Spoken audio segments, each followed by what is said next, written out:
La colère gronde à Mantes-la-Jolie. Depuis une dizaine de jours, la commune des Yvelines est devenue le théâtre d'affrontements entre jeunes de cité et forces de l'ordre. En cause, une supposée bavure policière lors d'une interpellation. Thibaut Bastide.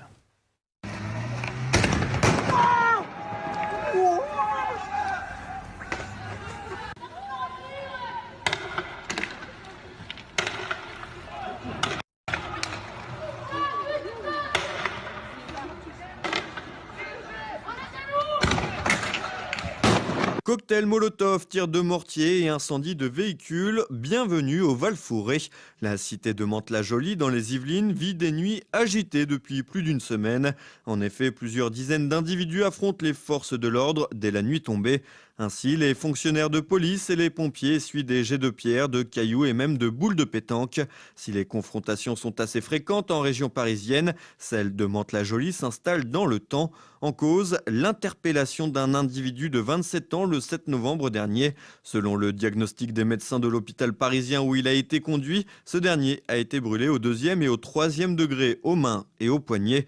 Il n'en fallait pas plus pour soulever l'hypothèse de la bavure policière et l'avocat du plaignant s'en est chargé. Ce dernier rapporte que les policiers l'auraient traité de sale négro et maintenu contre un chauffage d'appoint dans le fourgon l'emmenant au commissariat.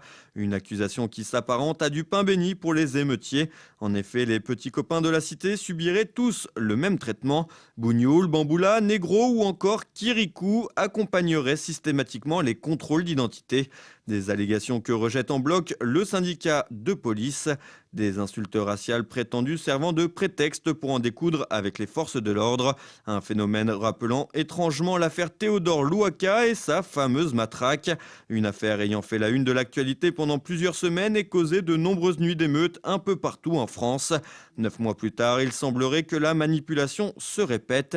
Si les incidents se cantonnent pour le moment au Val-Fourré, nul doute que les cités voisines vont profiter de l'occasion pour s'en prendre également aux forces de l'ordre. Désormais, l'IGPN devra faire la lumière sur cette affaire. En février dernier, le rapport de la police des polices avait estimé que la blessure de Théodore Louaka était de nature accidentelle.